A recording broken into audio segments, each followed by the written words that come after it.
everyone, welcome back to my channel. This is Elise here of Plan with Elise, and today we are going to be doing a different kind of video. I don't think I've actually done one of these videos before, but I am doing a mid-month budget check-in. So today is May 16th. We are over 2 weeks into the month, and I thought that I would check in with my budget with you and see how things are going. So from the time I originally created my May budget, which was like toward mid-April, towards the end of April, things changed a lot because I moved apartments and I calculated my original budget based on my original rent, which was $17.64. My rent now is $25.15, so that's an additional, I think, $750 that I had to work with. So I'm in a position where I pay myself a certain amount of money from Plan with Elise every week, every month. And I don't pay myself as much as I earn because there's just no guarantee of tomorrow. And so I don't budget with all the money. Some of it is just sitting in my Plan with Elise bank account. So in order to make up for the difference in my rent, I'm paying myself more and trying to reduce my spending in other categories. So here is my spending tracker for the first 2 weeks of May, and things went a little haywire, but like not in a way that I can't recover from it. So I put the spending each day over here, and then I summed up each of the categories here. So the categories I spent money in the first week of May were miscellaneous, planning, home, Mother's Day, clothing, fun, gifts, and food. Food is like groceries for me, usually. What I think is great about budgeting is that it's a really personal thing. So there are no specific rules. You can do what works for you. And I think that maybe this is part of why I haven't done a ton of these or maybe any of these budget check-in videos, because let's look at some of these categories. So, okay, food was groceries. I had a really low grocery spend the first week of May because I had a gift card to my grocery store. So all I spent was the remaining amount that was on the gift card.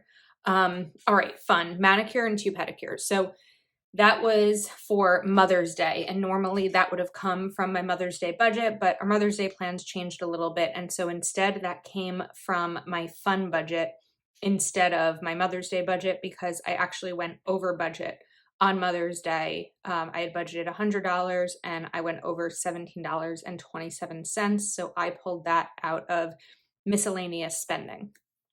Let's also see here where I went a little bit, maybe it was this side that I went a little bit differently.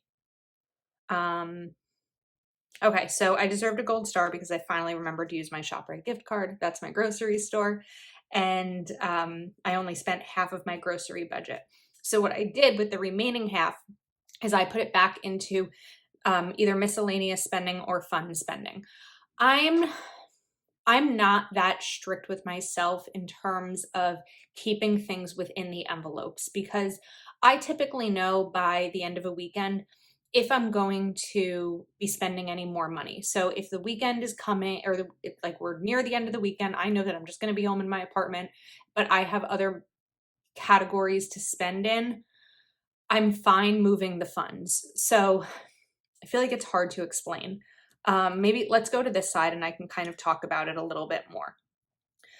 Let me give myself a good example. Okay, on May 14th, I went to brunch and I spent $35. Normally, you would think that that would come from a fun budget or a food budget. For me, it came from my spending budget because I knew that I wasn't going to be spending any more money that week from my spending budget, and I still had money left, so it made sense for me to pull that $35 from there. A win for me at the end of the week is when my envelopes either still have money in them or have no money in them. As long as they have no money, as long as they don't have no money in them and then I'm not pulling from a credit card, I'm good. While I am debt-free, I do have a credit card for online purchases. So some online purchases. Some I use my debit. You'll see here I use debit and cash for different things. Other times I will use my credit card, like I don't know if there's an example here. There is not, but there are times that I do use it, and then of course pay it in full each month. So looking here, okay, lamps. Sometimes a lamp and something for my home would come from a home category, but I used up my entire home category last week. It was a small amount of money that I had set aside in it. So it made sense just to pull it from a miscellaneous one for that kind of spending. I also have had more plans in the last 2 weeks than I normally do. So like I said, I went over a bit during Mother's Day, and then I went to brunch over the weekend. I also took a Lyft to go out for my boss's birthday. I don't normally account for Ubers and Lyfts. So there was some spending that I wouldn't have necessarily known was going to happen, but what it shows me for the future is that I can increase my miscellaneous or my fun budgets now that nice spring weather is here, summer is coming, things are opening up again. From the time that I've used this really strict zero-based budget system, we've really been in COVID and in like COVID times. So I haven't done a lot of social activities.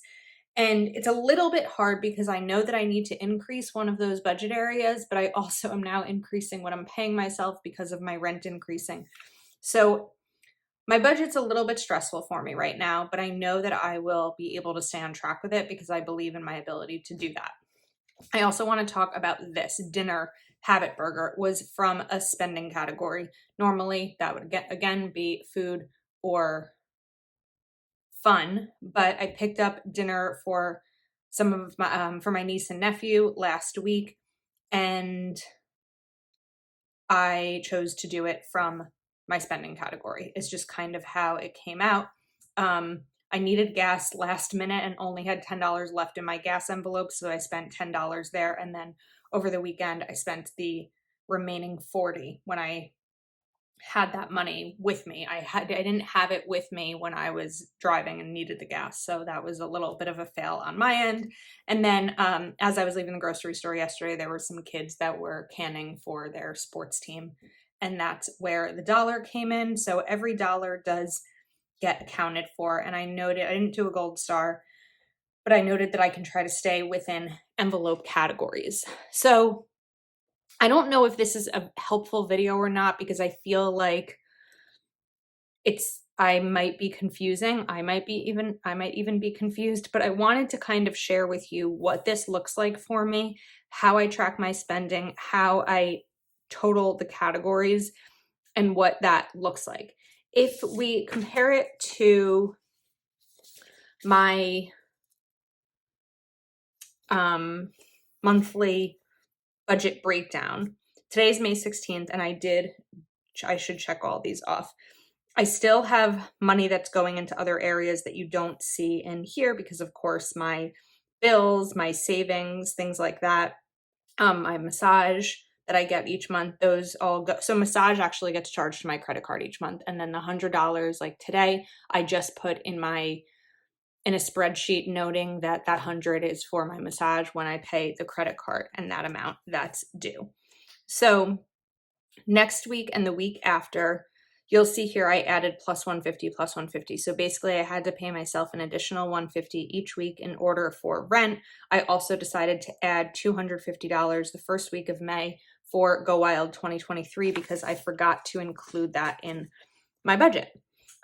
So for the remaining parts of the year, the month, I will be contributing to my Roth.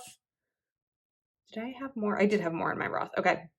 So I contributed May 9th. I'll be contributing May 23rd and May 30th. I actually just wait until the end of the month when I have the full amount, and then I transfer all of that over. I'll have money for my friend's birthday set aside. I'll have more in my savings and make more of a dent into my 1 month of bills savings, which of course I took a little bit of a step back in. I didn't spend the money, but it's going to take longer to get there because my monthly bills are now different than they used to be. So my budget's a little bit of a mess right now, but at the end of the day, I'm earning more than I'm spending, and I'm contributing to savings in multiple categories. I'm contributing to sinking funds. I am saving for retirement, and I don't feel that I'm depriving myself of things while also not spending all the money. It's very tempting moving into a new apartment to spend a lot and want to like freshen everything up, but I'm taking my time. The big things I want to buy are a couch for my office and a new dining table because I only have a 2-seater, but now I have an actual dining room,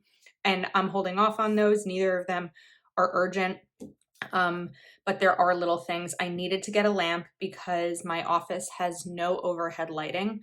So when it is darker out at night and I have a Zoom call with patrons or things like that, I needed an actual light besides my ring lights. So some of those things are necessities, some are not. Sandals from Target, definitely not a necessity. What else? Stickers, of course, not a necessity, but something that I wanted to buy because I still do buy planner supplies. So I hope that this made some sense and maybe just gave you an idea of how you can use these pages in your budget planner. Let me know your thoughts. And that's a wrap. Quick little video today. So thank you so much for watching. If you're not already subscribed to my channel, please do take a moment to like this video and subscribe. I will have June budget videos up next week for you to take a look at and see a more organized way of how this is all going to come together with a new rent price. So that's a wrap. Thank you again. I'll see you next time.